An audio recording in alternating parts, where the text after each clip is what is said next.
Welcome to the look back on Unplugged, the making of Unplugged.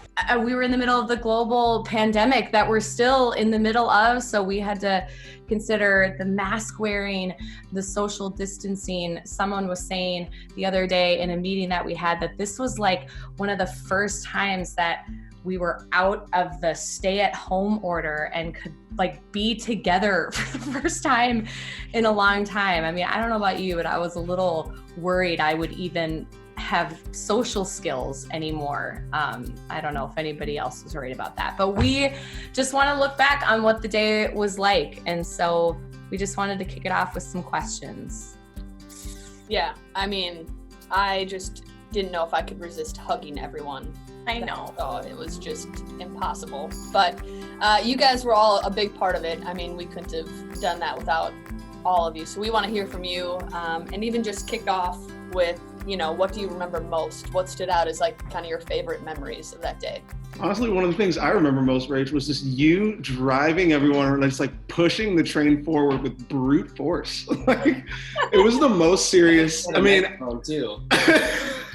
Like, it was the most serious I've ever seen you. I've never ever seen anyone like, hey, no jokes. Like when you said like keep that to a minimum, I was like, oh my God, is she gonna hurt us? Somebody needed a megaphone and a clipboard, and that happened to be me. Yeah, I remember like coming in that day and thinking like, okay, we're just like prepared. We learned the songs this week. Like, we're just gonna show up and we're gonna sing and we're gonna just do this project together and make music, and it's gonna be fun, you know, it's gonna be great. And it was those things, but it was also like this pause of like, wow, this is really important. This is really impactful and special to be a part of. So kind of the same thing of like, these songs are coming to life and they're gonna be so meaningful for people to experience. And it was a surprise to me. I don't know why, maybe I just didn't expect that. And so it was I think the room gave light to a lot of emotion too. Just the echo in the room, just everything. I think being able to see people's faces and the emotions made all those songs just really come to life in a whole another way.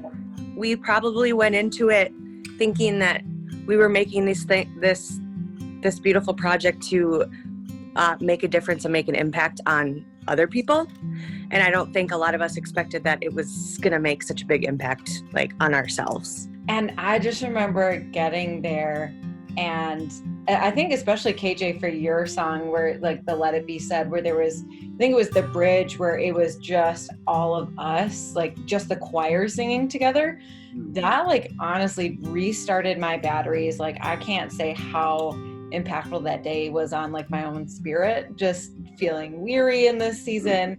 Every song we did, like recorded it 4 times, and I felt like every time felt new to me. There wasn't, you know, it wasn't like we got to the 4th time, and even having rehearsed the songs each once earlier in the day, there wasn't a point where, you know, you're singing the song for the 3rd, 4th time that you feel like, oh my gosh, here we go again. Like I just wanted to keep doing it, and I think felt even like that emotion even stronger as we went through it. So yeah, I agree. I just wanted to sit in it all day. I would have done it like 4 more days if we could have. I mean, it was a long day, but it was worth it. It was really fun.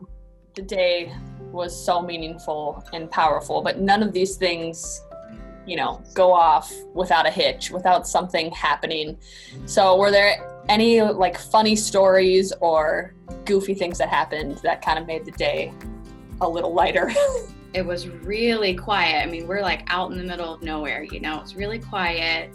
And I saw Drew, our like video director, producer, and he looked like he was just like, I thought he was on his phone, you know, and I even like tried to say something of like, I don't know. I tried to start a conversation with him and he was like not looking up, and I was like, oh, whatever.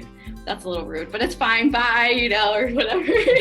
Anyways, and I walk a little further and all of a sudden I hear this like crash of like something up in the sky crashing.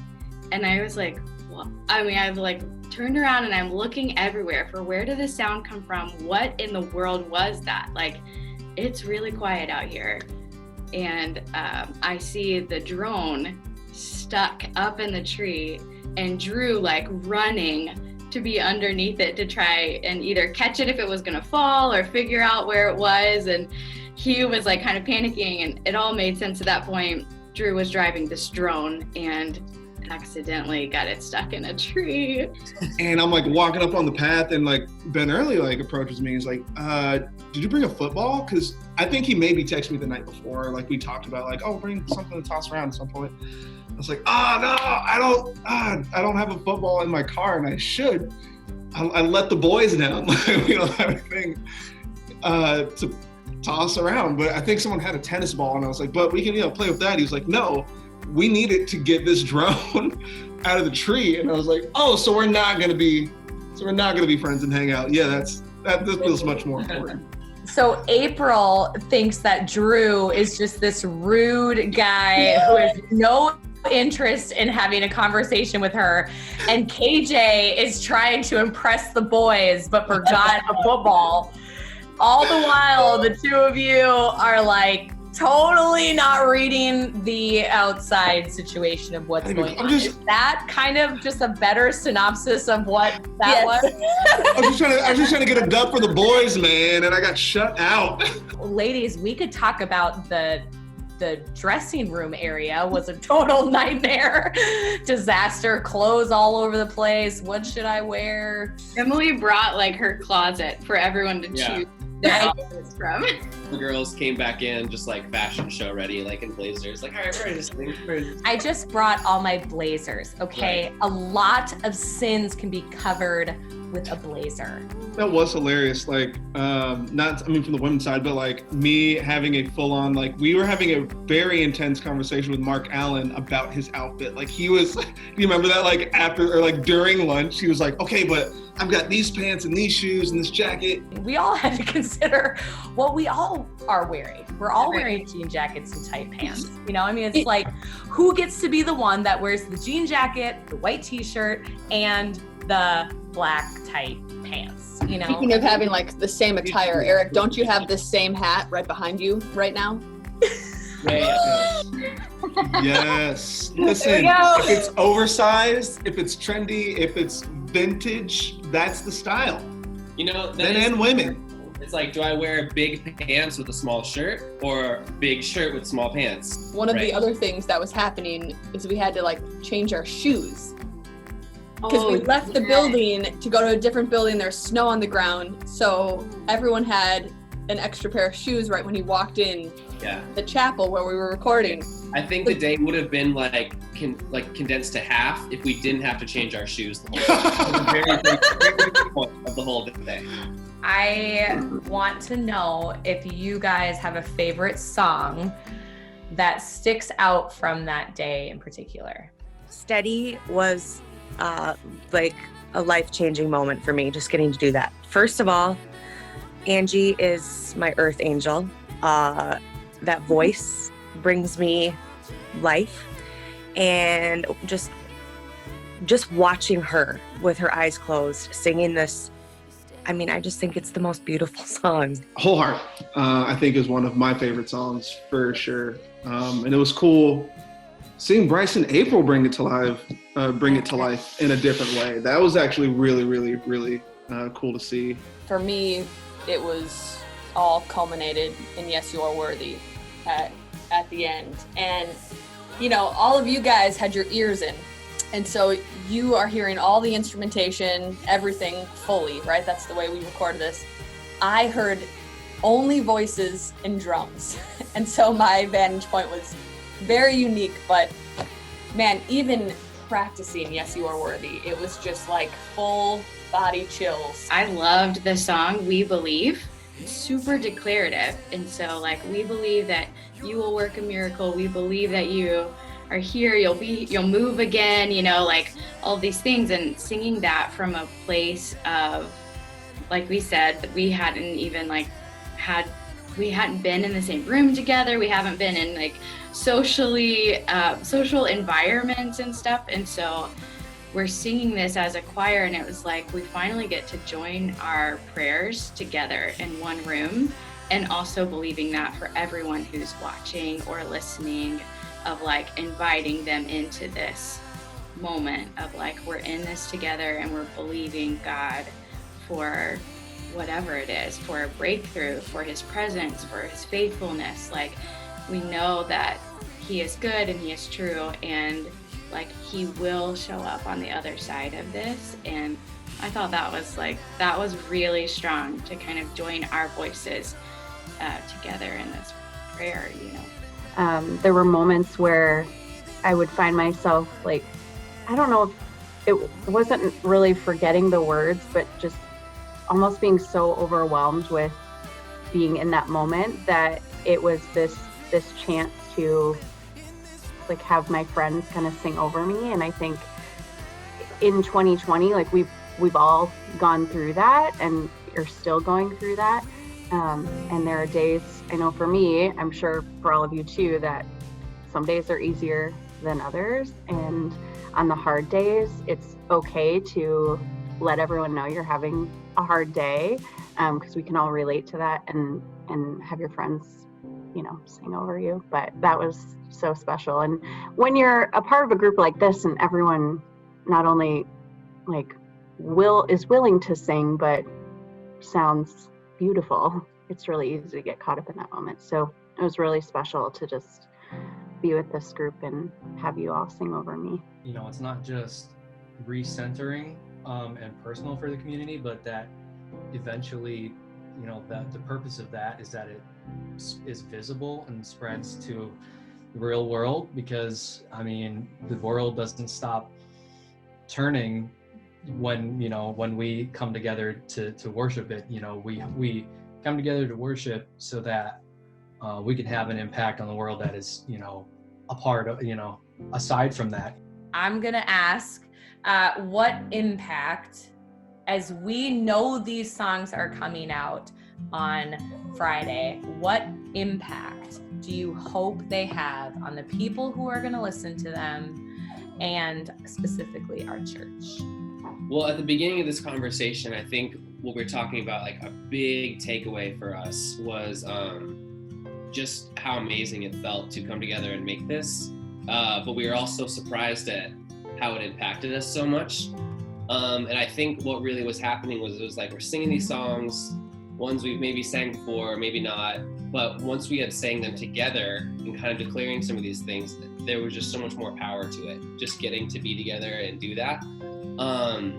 And then when I finally watched the recording back, a lot of those feelings came back. So I feel that's something that I would want someone to get to feel from hearing these songs, especially because it came out of such a season of 2020, and we really had to fight to make that happen, and work really hard. I feel like that stuff can be felt inside of it. So I hope they just feel connected to us. I hope they feel connected to God. I hope they are inspired to connect with the people the best way they can, and just remember these truths. As we were talking about, like, we prepared for this, and then it felt like this tangible expression of God's presence was with us, and that could be for other people too through this. And so I think like through the faith that we experienced in those moments, that would inspire faith in others, you know, like belief inspires belief, you know, so that people would get to be a part of this moment and feel it, and that their faith would be increased because of it, and to believe like God is with us and he's faithful to see us through. That is exactly why we started writing music for our church, is to write it for the congregation, specific for the people, the same way, you know, Jason Strand is crafting what he's going to say based on what he believes we need to hear. That's the same thing that we're trying to do in writing original music. And what you said, April, the same thing, that we want to write songs that are pointing people up. They're pointing people to God. And I think it's really cool that you mentioned that, but I love it. That's what it's all about. That day was so special. Whether we were ready for it or not, as he always does, God showed up in the stories, in the songs, in the moments where the cameras were rolling, in the moments that the cameras were off. God showed up. There's, I'm sure, many, many, many other stories, because this day was not just about music. I mean, talk about production and setup and the sound person, you know, who makes it all come to life, and Drew and his video team. I mean, there are so many angles and layers. I mean, it's Unplugged. Production, we were there cleaning up until 1 o'clock in the morning, and again, come back to the owners. They're there helping out, wrapping wires. I mean, this was not one person or one group doing it. It was an army that put together this amazing thing that hopefully, you know, is just used to glorify God. That's right, totally. And I think we will look back on Unplugged, which we've done in years previous, but we'll look back on this one in particular, and may we never forget how special it really was. You guys, thank you for this conversation. Thank you for taking the time to peel back the curtain, give a little window into what it was like to be there, from the drone getting stuck to the power blazers that were being handed out, to the impact of the songs, to Rachel being bossy, which she's good at, and she does it in a way that's kind and gentle because she knows we need that, to just the hopefully the just the richness of the music. It comes out Friday, you guys. Friday is the day it comes out, and we just want our people to be aware of it so they can go take a listen. So thank you, seriously. Everybody wave. Say goodbye to the people. Island. Goodbye to the people. Thanks, you guys, so much. Have an awesome day. And on Friday, go stream the music wherever you listen to your music. Peace. Bye, everybody. Bye. Bye. I love you, friends. This is me streaming music. Yeah. Rachel, you should put it back on gallery view. It's already been there since. Yeah. Kidding me, I'm on top of that.